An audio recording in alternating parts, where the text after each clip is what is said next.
This world needs you to show up and be exactly who you came here to be, and to trust that is more than enough. As someone that is known for helping others create their most deeply fulfilling life, I'll show you how to do the same. We do it by following what lights your soul on fire and not settling for less than your highest potential. Learn to seamlessly blend proper health choices and mind-body connection to create somatic practices, energetic shifts, and self-healing techniques that will result in transformative wellness and self-discovery that lasts a lifetime. I'm Kim Shambaugh, a certified holistic nutritionist, intuitive, and Reiki practitioner. Welcome to the Never Settle Life podcast. Hello, my sweet friend. Welcome to today's episode. You're not going to want to miss a second of today's show. So I have expert Becca Chilczenkowski on today, and we're going to talk all about GLP1's. So if you've been living under a rock, basically GLP1's are the weight loss drugs that are out there right now that are just sweeping the airwaves, I feel like. So we're talking about Ozempic, we're talking about semaglutide, we're talking about Wegovy, and truly the warning label that should be coming with these drugs. And this actually is a very positive podcast. We're not going to spend the whole time like bashing this. We're actually going to teach you how to use these drugs appropriately, who they're for, and some of the main things that we're really missing an opportunity with when it comes to these medications. So it's not necessarily all bad. There's actually some really good things about these, but unfortunately, there is a wide amount of misinformation and misguidance in terms of how these are being used, how these are being prescribed, and the long-term effects of them if we're not going about it in a very particular way. So I'm going to also do a follow-up episode to this with some of my own experiences that I have noticed within my side of the industry and things that I am hearing from people and from the one-on-one space so that you can be well informed and be your own advocate as you are learning about these things. Okay. This is not a magic pill. This is not a magic bullet that's going to solve all of your problems.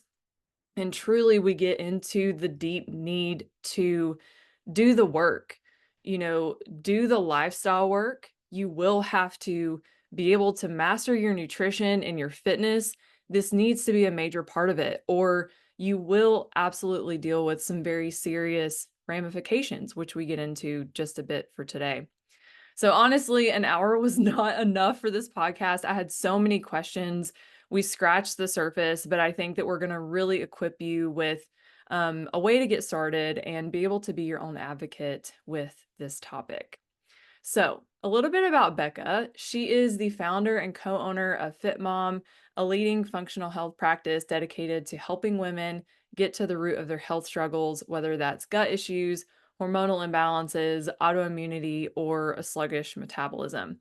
She's all about solving the problem and not just masking the symptoms, which absolutely we love. So I hope you enjoyed today's show. I would love to hear what you have to say about it. So let me know in the comments. So let's get into today's episode. Welcome to the show. Welcome, Becca. Thank you so much for being on.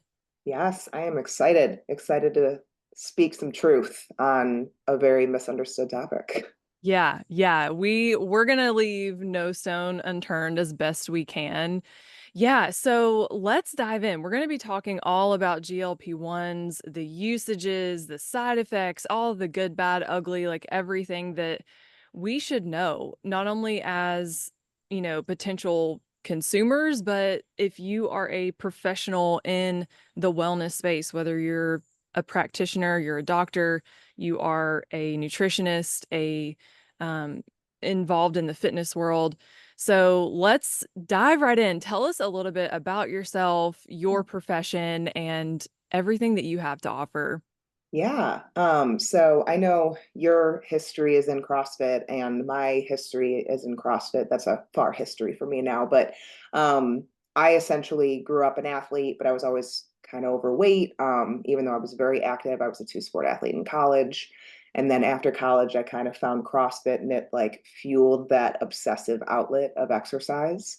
Of Um, course. and when I was 20, that was fine. And my body tolerated it. And I actually became pretty competitive in CrossFit. And competed at regionals multiple times. I ended up after 2016, the Open. I think I was 73rd in the world. After 2016 and training for regionals that year, I ruptured my Achilles. Oh my And gosh. so basically kind of ended my career. My husband and I also had decided that at that point, I was kind of going to pull away from CrossFit. We were going to start a family. I didn't have a period. At that time, I was like, oh, it's not a big deal. Knowing what I know now, obviously huge red flag. But I hadn't had a period for about 2.5 years because of how high intensity I was doing Yeah. training. But anyways, obviously CrossFit's pretty tough on the body. After I had a baby, my first, I tried to get back into it, and that's when all hell broke loose in terms of just felt awful, constipated, no energy. I wasn't recovering from workouts. I couldn't perform like I used to, and at that time I was also doing a lot of nutrition coaching through our gym because I managed a CrossFit gym at the time, and the nutrition coaching was going well. It got really, really busy. I then found my business partner, who has now been my business partner for 7 years. But something that we realized over time, and one, I wasn't able to help myself. Like, it didn't matter what macros I ate or what exercise I did. Like, I still felt awful. And we were seeing it with a lot of women. And a lot of the women that we, were putting at a nutritional intake that should be helping them lose weight, that should be helping with symptoms, just wasn't. And maybe it was selfish of me to like want to feel better myself. And then also I hate being wrong. But I was like, I need to figure out how to help these people. Like, they're eating less and they're gaining weight. And these are people that I know for the most part were adherent. And so that's where getting into the understanding of what functional medicine and holistic based medicine can do, and also helping to understand the female body better. I'd like to take a break from today's episode to ask you a question. Have you ever been just trying to figure out what in the world to do when it comes to your fitness and your nutrition, and you're desperately just searching the internet only to come up with just a bunch of conflicting information that confuses you even more? Or maybe you have your nutrition and your fitness down pat, you generally have your shit together most of the time, but as humans do, sometimes you just fall off a little bit. And you wish that there was a way to have a streamlined system or some sort of simple checklist that you could adhere to get you back on track. Well, that's exactly why I created the 30-day Kickstart. So this program incorporates the 6 fundamental habits that I use in my personal life and in all of my one-on-one clients' lives. So those amazing transformations that you see on Instagram are attributed to mastering these 6 key habits. So in the 30-day Kickstart, we focus on mastering these 6 habits, ideally putting them in practice every single day. Now, we're not looking for perfection here. We're looking to achieve them as often as possible. So here's what they are. It's nutrition, hydration, sleep, movement, personal growth, and reflection. So inside of this program, you get a private dashboard with a habit tracker for quick and easy access. You also get 33 days of access to the program, as well as access to the NSL group membership. And you guys, there's so many resources within this group membership, including my guided self-healing sessions that are centered around meditation, EFT tapping, guided breath work, as well as 34 plus hours of NSL masterclasses. So if you guys enjoy my solo podcast where I'm teaching you, you're going to get a ton of resources just within the NSL group membership. And of course, you'll have access to the NSL 30-day Kickstart portal. So inside, you're going to have modules for each habit. So that way you know exactly what you're doing and how to do it with a strategic game plan. If you're looking for a program that's do-it-yourself, simple and easy with all the resources you need, check out the link for more. And also helping to understand the female body better, because there has been so much I have learned in the past 7 years of going more the functional route. And something that I have noticed more than anything is like, you have to kind of dig and figure it out yourself. Like You really do. I've had to find my own mentors. I've had to find my own courses I've had to like pick and choose what I trust and don't trust, because there's not like one set textbook or course out there. It's seeing how people's bodies respond clinically, and then also, getting as much education as possible on as many topics as possible. So fast forward to today, I run a team of 6 practitioners that we all work with females, kind of in that 30 to 60-year-old range of your body's not really responding how it used to. What used to work isn't anymore. You can't handle stress as much. You feel like you're a shell of yourself. You're just not, you're moody, you're anxiety, you have anxiety, you have depression, you have all these things that you have no idea how it happened. And that's kind of where I ended up. And through testing and blood work and genetic testing and all these things, I just kept learning more and more about my body and why it was doing what it was doing. And I realized with the stress of being a mom now to 2 little kids and running a business and all this stuff, like I couldn't handle the CrossFit. That was just an Yeah. extra stressor at that point. And it's just been trial and error and all of these things. And now, understanding GLP1's and GIPs and these as a tool, but it's all a tool, right? So that's essentially what I do now is I work with clients one-on-one. Our team works with clients. I, work on education and understanding so that we can help our team understand the best possible to help people. So that's kind of where we're at. Well, thank God for your curiosity and your fascination with just wanting to learn more and doing so in a holistic way because I mean that's been my experience too is you really just truly have to be your own advocate. If things are not well, whatever that may look like for the individual, thank goodness for people, like you that have done the research, you've dove in, we can come to you and ask all the hard questions. But at the same time, like it's so important for us to get out there and get curious, not take, you know, the medical system's word for everything. A lot of things are missed. Um, and so I'm curious to know in working with the women that you worked with and like seeing all these similar symptoms, did it all come back to stress? Was it different things that you encountered? I mean, I Yeah. know everything that you do is hormonally based, which is like such a broad Yeah, and strange topic, right? It's just this it is. symphony of chemicals that are happening in our body and are so deeply affected not only through those external factors, but our emotions, our state Mhm, of being, right? So mhm. tell Yeah. us a little bit about what you found in your work. Yeah. So on Instagram, I'm the hormone queen. And as everyone knows on Instagram, my business partner is the poop queen. And it's she's on constant, like her message is about gut health and constipation in particular. And the biggest thing that I explain to people is like, I talk so much on hormones because that's a lot of my story. But it's so much bigger than hormones. Like, one, hormones are so nuanced. They're constantly changing and they're the messengers. Like, they're responding to the rest of the body.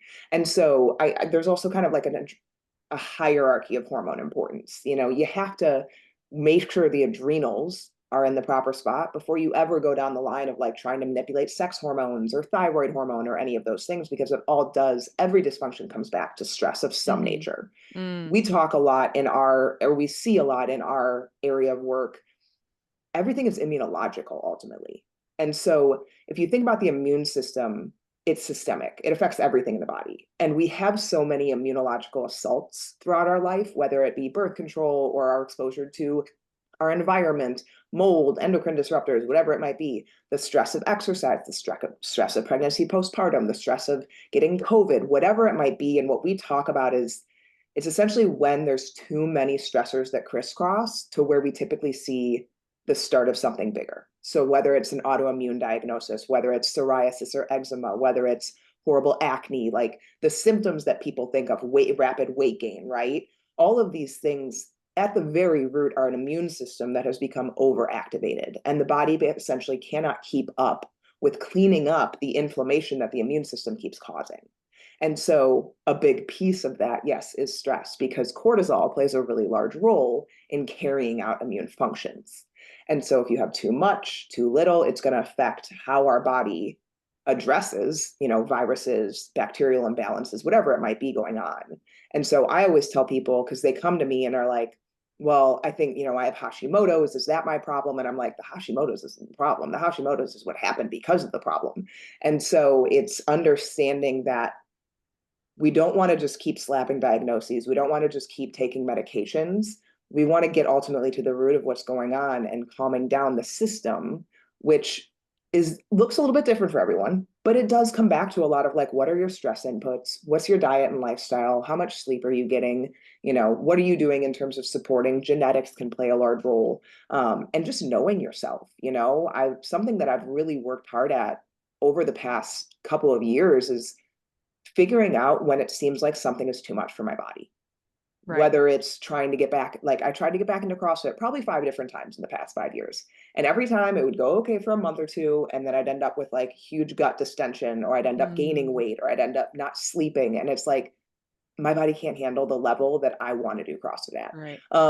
And that was just another stressor, whether it was, the holidays and me putting way too much stress on myself, and I see my weight start ticking up, or I see inflammation happening. So it's being able to know too, when you're doing too much. Yes. And kind of getting outside view of, hey, somewhere in my life is causing me too much stress and I need to monitor that, because that's ultimately where things will start to trickle, and we call it like that slow creep of symptoms. And then something big happens, and then people are like, something's wrong. It's like, well, something's been wrong. Yeah. And isn't it so interesting how each of us are so differently created to where it's like we're watching our friend be this elite athlete. They're a mom of 3 and they can handle all of this immense stress. They're also a business owner. And we're sitting here in comparison to what they're doing, where our system runs in such a different way. Oh my gosh, I relate so much to what you're saying. Having been in the competitive CrossFit space, not to the regional level, but just involved as a coach and just within the community. And I totally feel what you're saying. And it's so funny how truly that gift is being able to drop into our body and know ourselves on such a deep level, to where it's like, okay, we're getting this specific tiny quiet symptom have it come about, that gut distension, or whether it's constipation or brain fog or whatever that is. It's kind of the canary in the coal mine. I've come to find out through my own practice and my own life experience. And it's like, when we can start to pay attention to those little things and stop comparing ourselves to, running life at the speed of light, like we're ultimately conditioned to do, and create our own way of doing it, like that's when things become different and we start to heal. So that's so cool to hear. That's so cool. It's a never ending journey too. That's what I tell all my clients. Like, my life right now is so different than it was 10 years ago, but I'm happier every decade. Like, I become more and more fulfilled, and it's figuring out what your priorities are and where they lie, Right. Yeah. Beautiful. Okay, well, let's dive into the main event here. I want to talk about GLP-1s. Let's pretend like somebody has just been hiding under a rock. They have no idea what that means. But there is this super secret, maybe not so secret, medication that people can take now that seems to be marketed as a magic pill for weight loss, and they're starting to hear about it. So I want you to kind of dive into, what are GLP-1s? Give us the different names, of the different medications that we might be hearing of as of late, and let's go from there.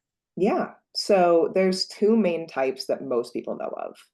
Semaglutide is the first peptide that is turned into Ozempic, and it's also Wegovy. So that's all 3 of those are the exact same thing. And it's essentially how it's been brand named differently. So Ozempic is only approved for diabetics, and Wegovy is approved for weight loss. So you have to be a certain BMI for essentially insurance to cover Wegovy, or you have to be a type 2 diabetic for it to cover Ozempic. But semaglutide is the peptide that those 2 are made of. And then you have tirzepatide. That's the next generation peptide that is now Monjaro or Zepbound. And again, Monjaro is approved for type 2 diabetics. Zepbound is approved for weight loss. So what ultimately GLP-1s are, and semaglutide is a GLP-1. Tirzepatide is a GLP-1 and GIP. So it's a little bit different. but GLP-1s are basically naturally occurring hormone-based peptides. Okay, so naturally occurring. They have essentially been slightly changed formulation-wise to increase the half-life within the body. That's what makes them like a medication. And so it is made and secreted by our L cells. Our body does create GLP-1s. And a lot of people, we can talk about like nature's Ozempic and natural forms. They can be helpful alongside GLP-1s, but sometimes people are in such a metabolically dysfunctional state that their receptors are just burned out, and you aren't going to get an effect unless you have this peptide literally going and sitting on the cell and telling it to go. And so anyways, they are essentially secreted by L cells in the intestine in response to the consumption of food. Okay, so whenever you eat food, GLP-1s are essentially secreted, and GLP-1s communicate with the brain via the vagus nerve. I'm sure many people that listen to you have heard of the vagus nerve, but it's extremely important in not only digestion, brain and gut communication. And the vagus nerve is we see this with research, is damaged in individuals who have insulin resistance or blood sugar dysregulation. It essentially like wears away, like it degrades. And so it's very important that GLP-1s help the communication with the vagus nerve. So something that we also have seen is that in insulin resistance and pre-COVID, the number of American adults that had insulin resistance, to some extent, 92%. Post-COVID, I would imagine it's like 100%, to be totally honest. But in some level, most Americans have some level of insulin resistance. Whether it is diabetic insulin resistance or not is another story. But what we see in research is that those with insulin resistance also have GLP-1 deficiencies. And so now we kind of understand, like, yes, the people that are diabetic could really benefit from a GLP-1, but maybe could the people that also have mild insulin resistance, and I'm talking the female population in particular, that like, my waist circumference is starting to go up. That's a sign of insulin resistance. Skin tags, a sign of insulin resistance. Skin conditions, brain fog, like all of these things are also indications that we might be dealing with some level, whether it's small or big, of insulin resistance, and in turn, potentially a GLP-1 deficiency. And that's a little bit of a theory, but it would make sense ultimately. And so we also have, understandably, GLP-1 receptors everywhere in the body. And a lot of people focus around the weight loss proponent of GLP-1s, but the brain, the nervous system, the heart, the gut, the kidneys, the liver, GLP-1s work in particular in a very anti-inflammatory manner, which I'll get to in a second. But essentially, they tell insulin to go. And if someone is struggling with an insulin response or struggling with chronically mildly elevated blood sugars, GLP-1s are going to help support bring insulin up so that it can bring blood sugars back into a normal range. Now, Monjaro or tirzepatide, the GIP, also affects glucagon. I won't get into this too much because it's like actually super confusing to explain and even understand. But essentially, glucagon is secreted by the liver, and it actually increases blood sugars. But when it's paired alongside a GLP-1, so the tirzepatide is both a GLP-1 and a GIP, it essentially works better to help with weight loss. And so it also has fewer side effects. It's basically a more advanced medication. And that's why a lot of people have gone that route, because some people truly are intolerable to semaglutide. But essentially, they are a secretion from the gut called an incretin hormone as we consume food that helps support insulin and bring blood sugars into a normal range. And they also have a very anti-inflammatory effect. So that is essentially how they work. They increase insulin secretion in the presence of elevated blood glucose, and they help promote beta cell proliferation in the pancreas. Some people, especially diabetics, type 1 diabetics especially, completely burn out their beta cells. And so it's kind of phenomenal what these things are doing. They also delay gastric emptying. People feel full more easily because we know fiber, for example, fiber helps blunt blood sugar response when we eat, which is why we say include fiber, include protein, include those things. The delaying of gastric emptying also suppresses blood sugar release. So there's not as big of a blood sugar spike.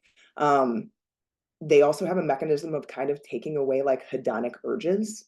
So people that have major cravings or alcohol addictions, or we haven't even touched the surface of like major addictive behavior, but they have been shown to help suppress a lot of those kind of unmanageable urges that some people have. So they work in a number of different ways, but the main way that they work is through the insulin secretion and the glucagon secretion as the GLP-1.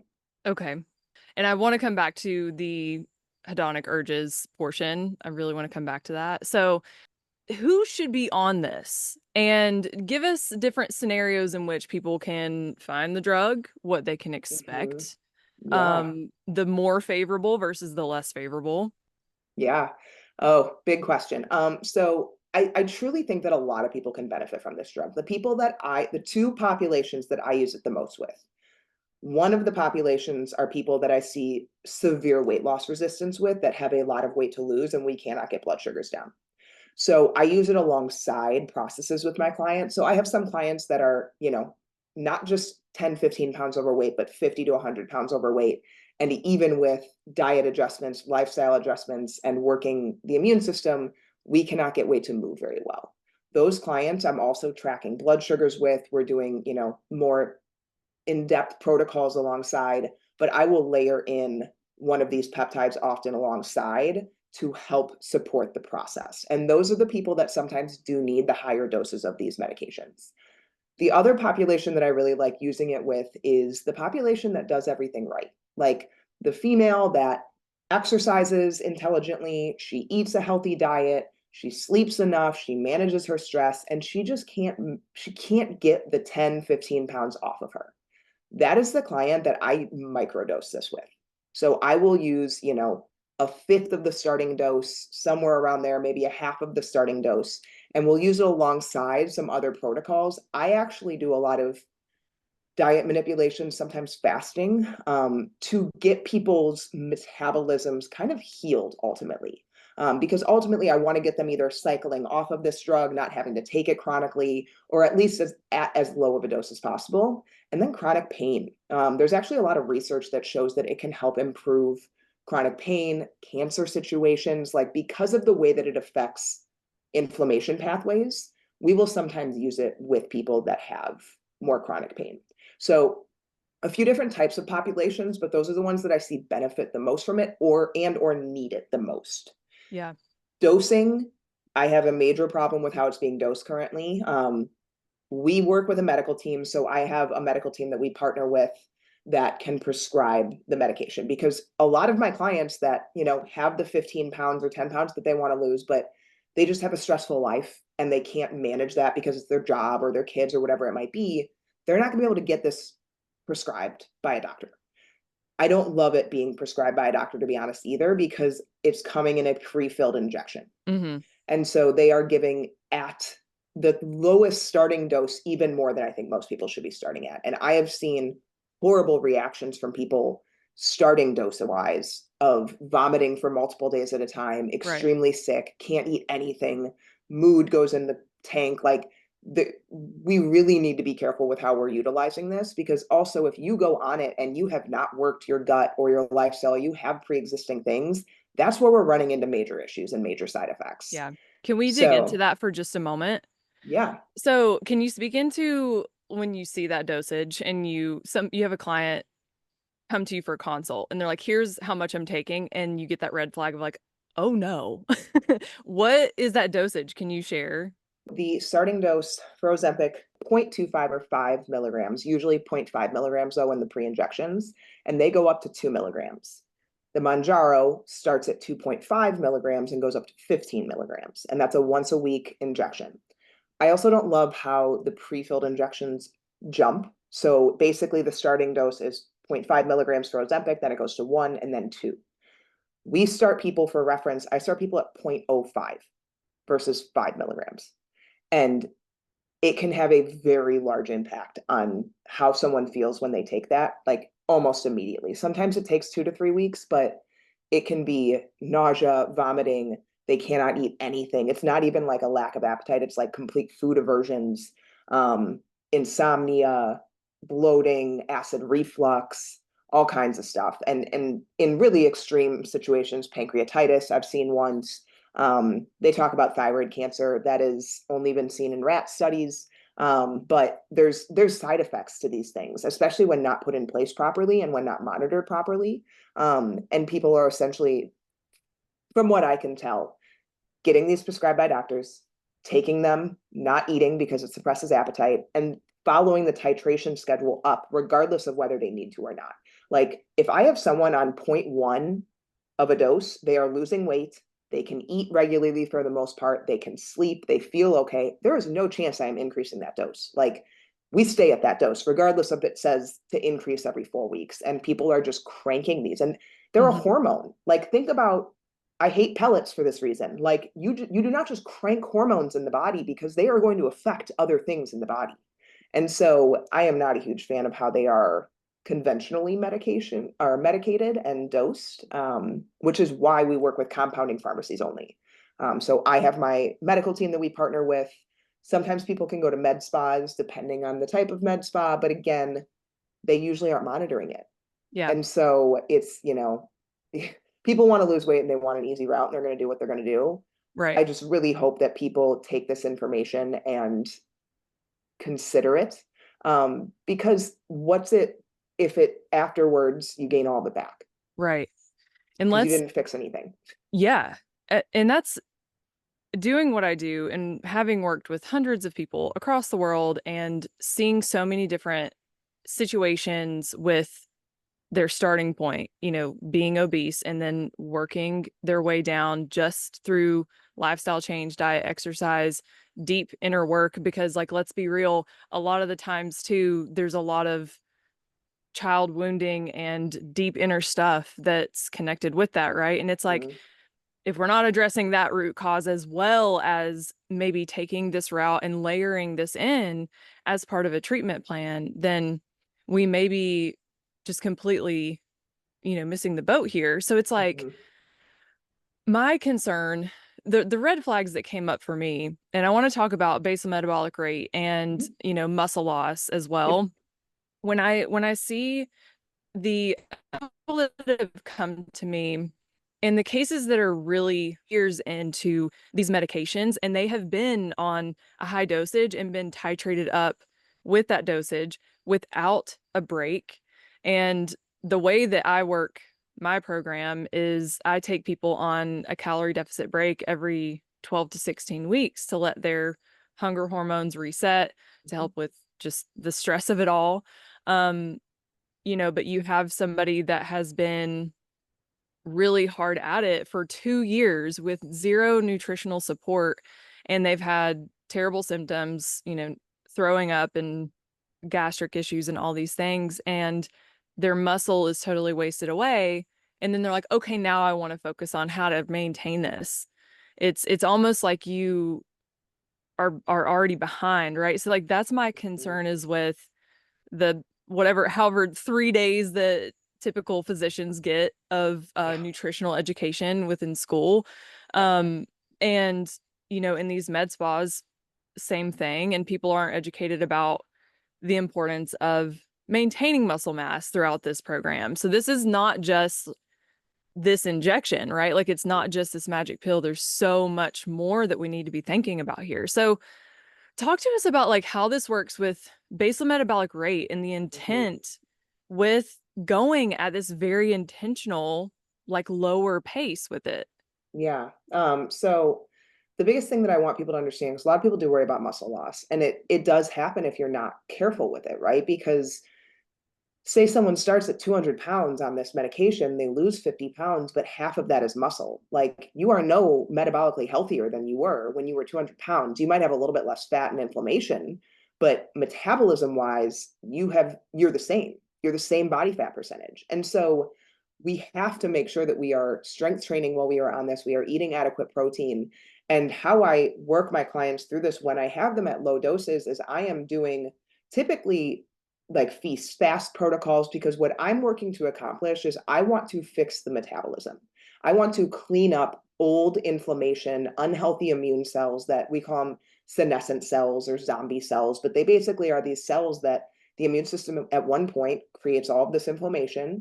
These cells die and they kind of are zombie cells just sitting there creating and spewing more inflammation. And one of the main ways that you can clear those from the body and get the body metabolically healthier is through autophagy work. And so that is through either low calorie intake, ketosis, or fasting.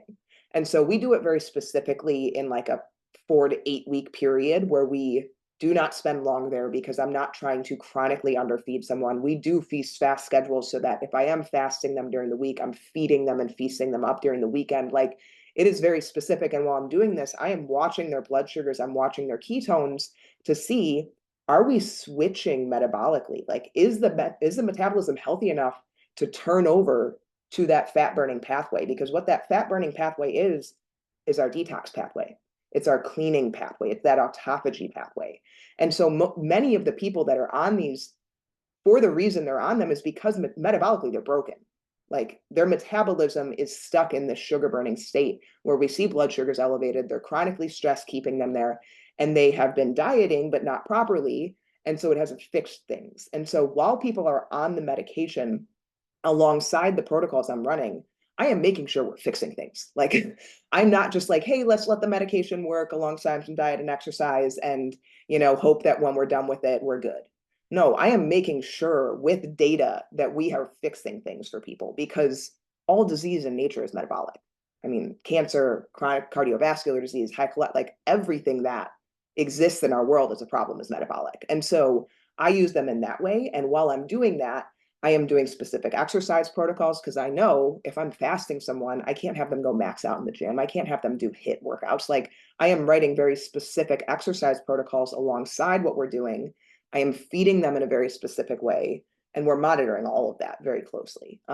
So I actually tried to measure muscle mass, and you might lose a little bit, because anytime you're dieting, you're going to lose a little bit of muscle. It's just the reality of it. It's about 20 to 30% is what research shows. Right. But what I want to see is that we are maintaining as much as we can, and that their appetite is mostly still there. Because if you are on these GLP-1s and you have no appetite, you are on too high of a dose. Right. It's just the reality of it.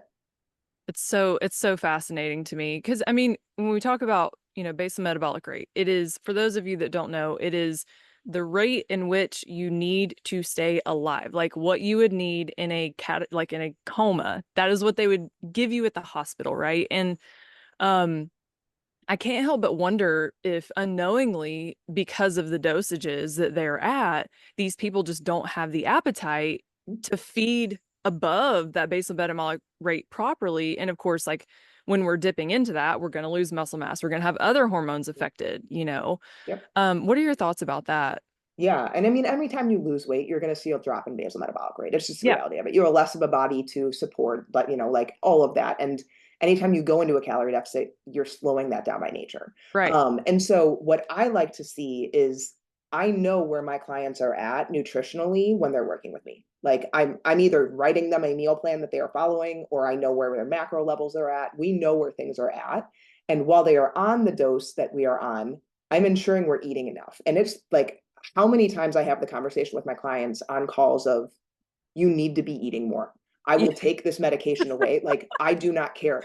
Get the protein through a protein Right. shake, like get liquid nutrition and get smoothies, whatever we need to do, because I don't want these people to end up in worse spots than they started. And that is what ultimately you will see. And I've seen on blood work too, of people on these medications, they're completely nutrient deficient. They have such low stomach acid. They're not supported digestively, adrenally. Like, we are very careful and meticulous of how we're supporting the body, because you will end up totally effed on the other side of these if you are not very careful with it. And people see it as this great thing of, oh, I dropped 40 pounds and I'm just not eating because I'm not hungry, and it's great. And it's like, it ain't going to be great in a year when you're off of this, because one, you either can't pay for it anymore, it's not covered anymore. And two, you never solved the problem or did anything properly while you were on it. And so it is a huge problem. It's the biggest problem, and it leads into other problems. The extreme weight loss is what a lot of times is causing the pancreatic issues, is causing a lot of the digestive issues, because we know if you don't have enough food in your system, motility is going to get slowed down even more. You're going to end up more constipated. You're going to end up less nutrient nourished. Like, there's just so many pieces beyond our metabolic rate that get affected with people on this. Hair loss is a huge one, because a lot of people don't eat enough while on it, and then they're nutrient deficient, and now we have slower blood flow and circulation and anemias and all of these things, and people just want to lose the weight. And it's like, we're missing the big picture here. So it's like we're losing the weight, but at the cost of our health. That's what I'm hearing. Exactly. When done incorrectly. Okay. Yes. And I heard that 74% of people have GI side effects. And I know that there's a thing with gastric emptying, like that's part of how this works, right? Hmm. So I want to talk about that and tell us what you know in terms of how this plays into gut health, which is so huge Hmm. because so much of our serotonin is produced within that gut, in that microbiome, which has everything to do with depression and joy Yeah. and all of Yeah. it, right? So Yeah. tell us about that. Yeah. So it does have an effect of slowing gastric emptying, but it also has been seen to help heal leaky gut.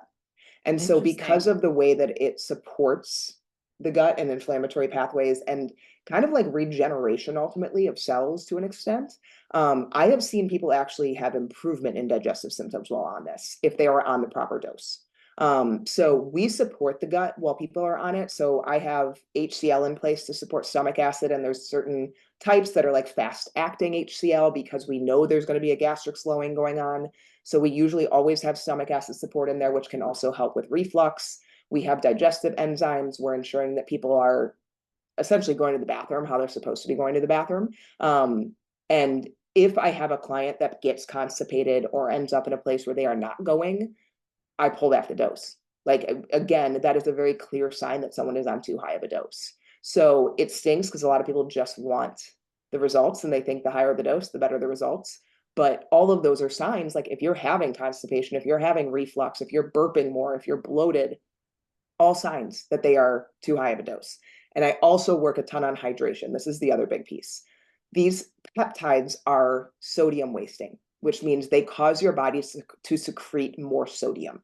And so we have to increase electrolytes while people are on these peptides because otherwise they will be dehydrated, which then affects stomach acid and absorption. So I actually crank like Element T or other electrolytes while people are on them because of that effect that these peptides can have. So interesting. And these are so nuanced. These things that we need to be thinking about, there's a lot to it. It's very intricate. And Mhm. like with most people, is it basically like what you're seeing otherwise? Someone that's not working with you, are people just walking into a facility, getting this medication and walking out with zero Yes. support? Is that the majority? Yeah. And I have clients that I have had them get it from their doctor because I know I can help manage it. And then they don't have to go through a compounding pharmacy, which is out of pocket. Because the reality is, like, semaglutide is $100+ a month. Monjaro or tirzepatide is $400+ a month in most situations. And so, like, there's a big limiting factor for some people financially for these. What I've seen with clients that do get it from doctors are, for example, one of my clients is on it from a doctor so that she could get it covered by insurance. And she said that the doctor touched base with her, I think 2 or 3 months in, and she was like, "Hey, are you losing weight? Do you need a higher dose?" And that was basically the extent of the conversation. And yes, her doctor does also know that she's working with me. And so maybe there wasn't further understanding or explanation because she knows that. But we know, like you said, doctors get a total of about 8 hours of nutritional education in their entire multiple, almost a decade of education. And they are just not equipped, nor do they really think that's what people want, to be totally honest. I think that's a big piece of the problem too. Like, people are not going to a doctor to get nutrition education. People are going to doctors to get a prescription written.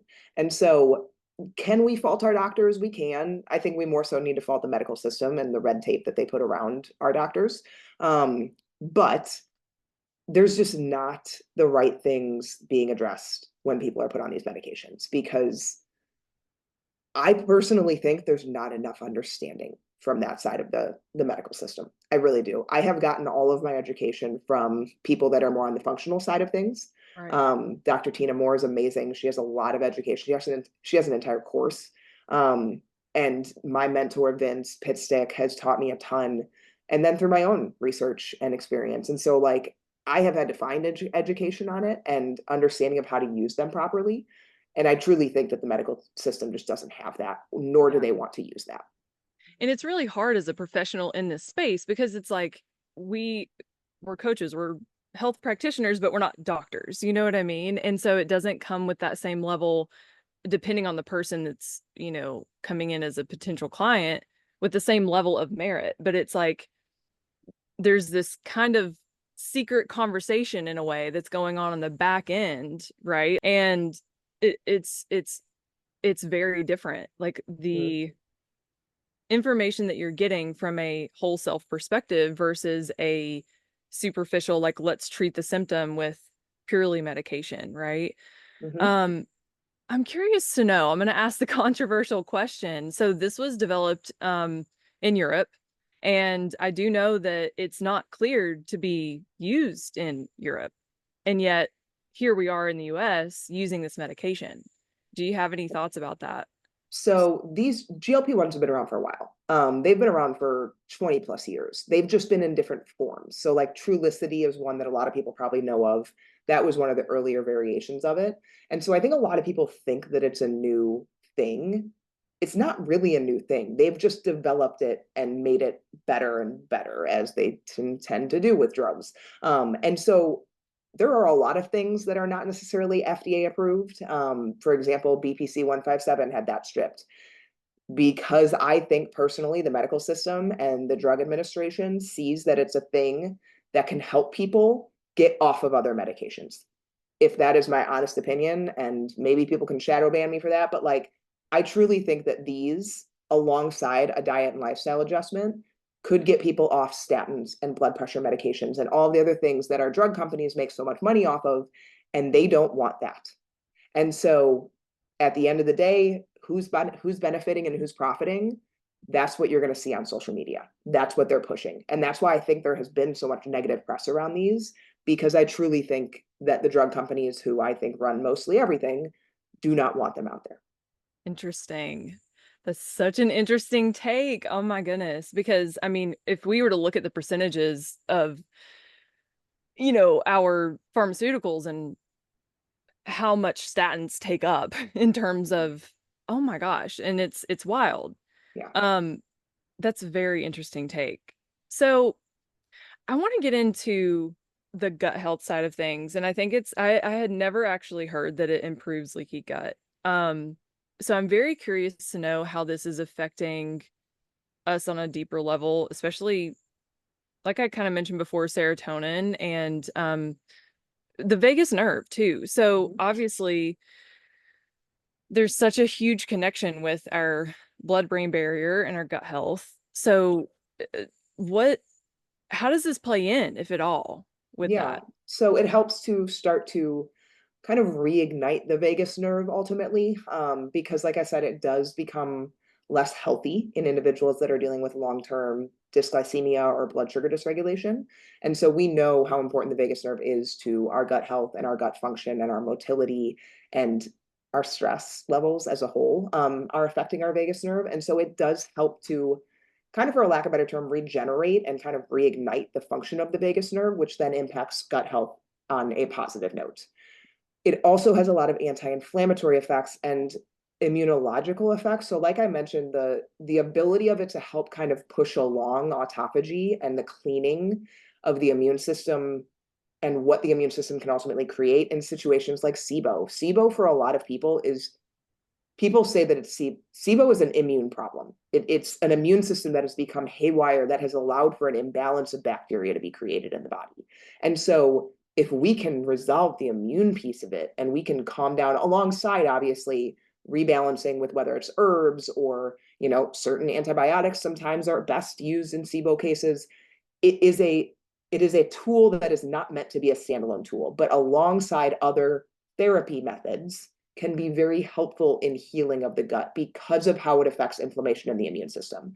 It has to be done properly, and it can't be too much, of a dose that then severely slows gastric emptying, because we know that will back things up. And it cannot be too high of a dose that causes reflux or degradation of the upper GI tissue or whatever could be going on. But alongside other therapies, Hmm. the peptides that we are seeing and how they're being used actually have been improving a lot of Interesting. people digestively. And it's mainly because of how it affects the immune system, which then affects the gut's ability to maintain diversity. Right. But at the end of the day, I mean, genetics play a role too. Some, like you mentioned, serotonin. There are certain genetic mutations that can affect how someone breaks down and detoxes their neurotransmitters. So whether it's adrenaline, noradrenaline, histamine, any type of catamines, essentially certain people have blocks genetically that impair the breakdown and detoxification of those. And those are the types of people we typically see as type A personalities, kind of the crazy individuals that usually are very successful, very driven, but they need that dopamine hit. They need the bigger and bigger and bigger and better because of how their body struggles to kind of break down and properly clear dopamine and other neurotransmitters.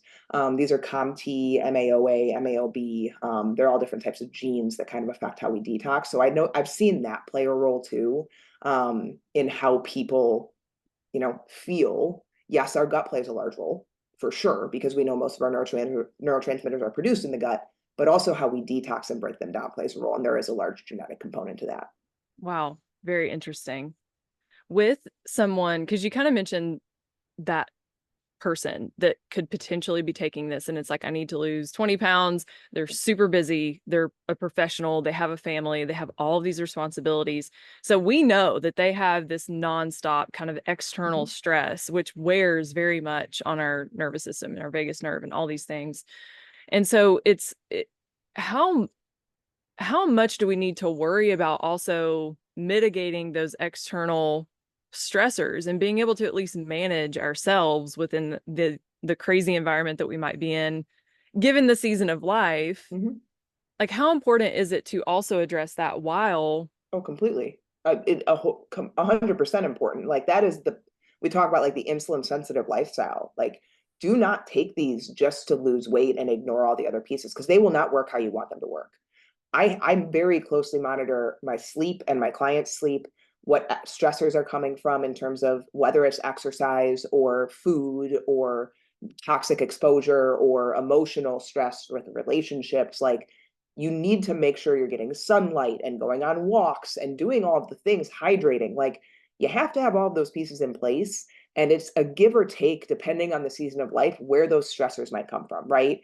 In my seasons of life where business is insane, I don't work out as much or I don't work out as hard. Like, you got to kind of toggle the board a little bit and be aware and self-aware of those things, because otherwise you will end up spiraling and you don't even know where it started because you were just not aware enough to know what was creating the biggest stress in your life. So I always kind of consider it like a soundboard that changes depending on the season of life you're in. But you have to have those pieces. You have to, because otherwise this will not be as effective.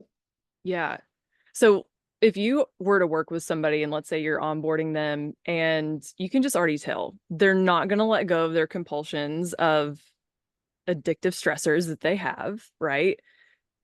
And they may or may not adhere to those instructions that you just went through. Like, what kind of conversation then comes with that sort of person?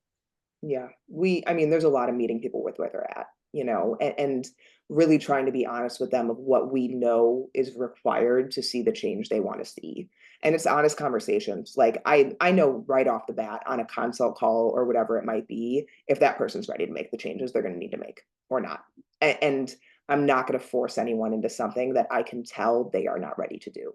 And Yeah. it's going to be a waste of their time. It's going to be a waste of their money. It's going to be a waste of my time. And it's going to be frustrating for both parties. And so there's a lot of education that goes on with our team and our clients and helping them understand why they need to be doing what we ask of them. And also resetting expectations if they are unwilling to do those things. So just needs to be open lines of communication. Fantastic.